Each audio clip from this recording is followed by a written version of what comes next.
ಅಸೆಂಬ್ಲಿಯಲ್ಲಿ ಮಾನ್ಯ ಸಮಾಜ ಕಲ್ಯಾಣ ಸಚಿವರು ಅನುಸೂಚಿತ ಜಾತಿಗಳ ಉಪ ವರ್ಗೀಕರಣ ವಿಧೇಯಕವನ್ನು ಮಂಡಿಸಿದರು. ಆ ವಿಧೇಯಕ ಮೇಲೆ ಭಾಳಷ್ಟು ಚರ್ಚೆ ಆಯಿತು. ಆ ವಿಧೇಯಕ ಹೇಗಿತ್ತಂತಂದರೆ, ಈ ಹಿಂದೆ ಸದಾಶಿವ ಆಯೋಗ ಅವರು ಮೊನ್ನೆ ಸದಾಶಿವ ಆಯೋಗದಲ್ಲಿ ಏನು ಮುಂಚೆ ಇದ್ದ 15%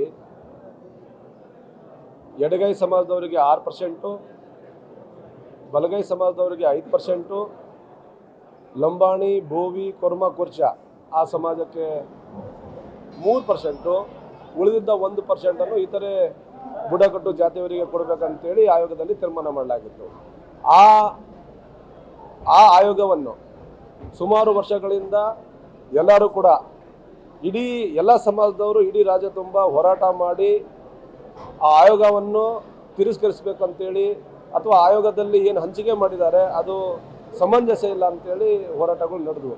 ತದನಂತರ ಮಾನ್ಯ ಮುಖ್ಯಮಂತ್ರಿಯವರ ಹಿಂದಿನ ಮಾಜಿ ಮುಖ್ಯಮಂತ್ರಿಯಾದ ನಮ್ಮ ಬೊಮ್ಮಾಯಿ ಸಾಹೇಬ್ರು ಏನು ಮಾಡಿದರು, ಆ 15% ಇದ್ದಿದ್ದನ್ನು 17 ಮಾಡಿ ಲಂಬಾಣಿ ಸಮಾಜದವರಿಗೆ 4.5%, ಉಳಿದಂಥ ಅರ್ಧನ ಬಲಗೈ ಸಮಾಜದವರಿಗೆ 5ರಿಂದ 5.5 ಮಾಡಿ ಆ ಸಮಯದಲ್ಲಿ ಮಾನ್ಯ ಅಂದರೆ ಒಂದು ಆಯೋಗ ಮಾಡಿ ಆ ಪ್ರಸ್ತಾವನೆ ಮಂಡಿಸಿದ್ರು.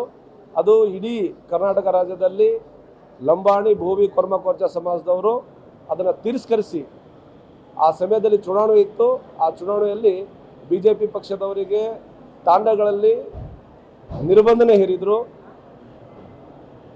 BJP ಪಕ್ಷದವ್ರನ್ನ ನಿರ್ಬಂಧ ಹೇರೋದಲ್ಲದೆ BJPಯವ್ರನ್ನ ಯಾವುದೇ ತಾಂಡ ಒಳಗಡೆ ಪ್ರಚಾರ ಕೂಡ ಮಾಡಲಿಕ್ಕೆ ಬಿಡಲಿಲ್ಲ.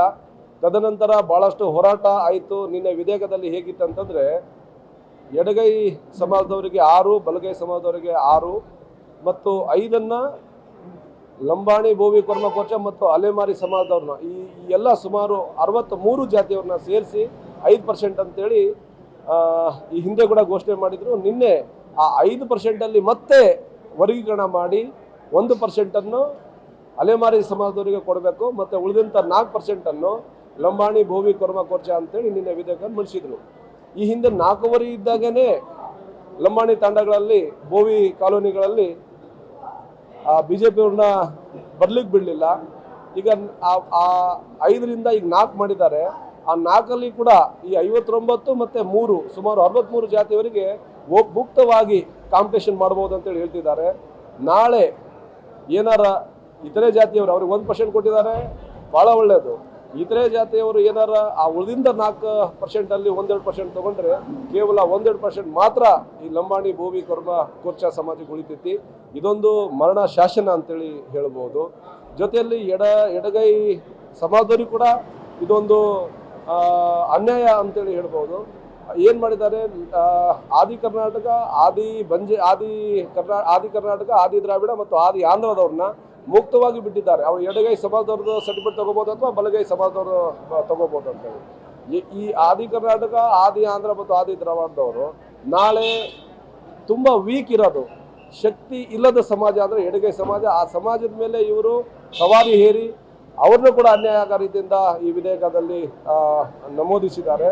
ಹಾಗಾಗಿ ಸಂಪೂರ್ಣವಾಗಿ ಎಡಗೈ ಸಮಾಜ, ಲಂಬಾಣಿ, ಬೋವಿ, ಕೊರ್ಮ, ಕೊರ್ಚ ಮತ್ತು ಅಲೆಮಾರಿ ಸಮಾಜದವರಿಗೆ ಈ ಉಪ ವರ್ಗೀಕರಣದಲ್ಲಿ ಸಂಪೂರ್ಣ ಅನ್ಯಾಯ ಆಗಿದೆ ಅಂತೇಳಿ ಮಾನ್ಯ ಮುಖ್ಯಮಂತ್ರಿಯವರು ಕೂಡ ಇದ್ದರು ಮತ್ತು ಮಾನ್ಯ ಸಭಾಧ್ಯಕ್ಷರು ಕೂಡ ತಿಳಿಸಿದ್ದೀವಿ.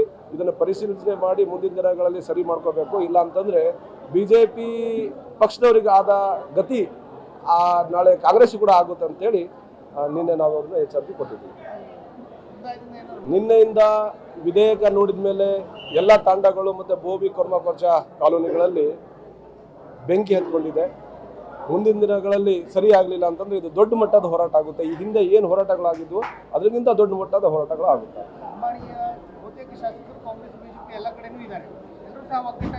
ನಿನ್ನೆ ವಿಧೇಯಕದಲ್ಲಿ ಕಾಂಗ್ರೆಸ್ ಸ್ವಪಕ್ಷದ ಅಧಿಕಾರದಲ್ಲಿರೋ ಪಕ್ಷದ ಶಾಸಕರು ಮಾನ್ಯ ನಮ್ಮ ರಾಯರೆಡ್ಡಿ ಸಾಹೇಬರು, ಮಾನ್ಯ ನಮ್ಮ ಶಿವಲಿಂಗೇಗೌಡರು ಕೂಡ ಲಂಬಾಣಿ, ಬೋವಿ, ಕೊರ್ಮಚಿಗೆ ಇದು ಅನ್ಯಾಯ ಆಗ್ತಾ ಇದೆ ಅಂತ ಅವರು ಕೂಡ ಧ್ವನಿಯನ್ನು ಎತ್ತಿದ್ದಾರೆ. ಲಂಬಾಣಿ ಸಮುದಾಯದ ಎಲ್ಲ ಶಾಸಕರು ನಿನ್ನೆ ಈ ವಿಧೇಯಕವನ್ನು ತಿರಸ್ಕರಿಸಬೇಕಂತೇಳಿ ನಾವೆಲ್ಲ ಮಾತಾಡಿದ್ದೀವಿ. ಆದರೂ ಮಂಡನೆ ಮಾಡಿದ್ದಾರೆ. ಮುಂದಿನ ದಿನಗಳಲ್ಲಿ ಇದಕ್ಕೆ ಉಗ್ರ ಹೋರಾಟ ಮಾಡ್ತೀವಿ. ನ್ಯೂಸ್ ಫಸ್ಟ್ ನಿರ್ಭೀತಿಯಿಂದ ನಿಮ್ಮ ಪರವಾಗಿ.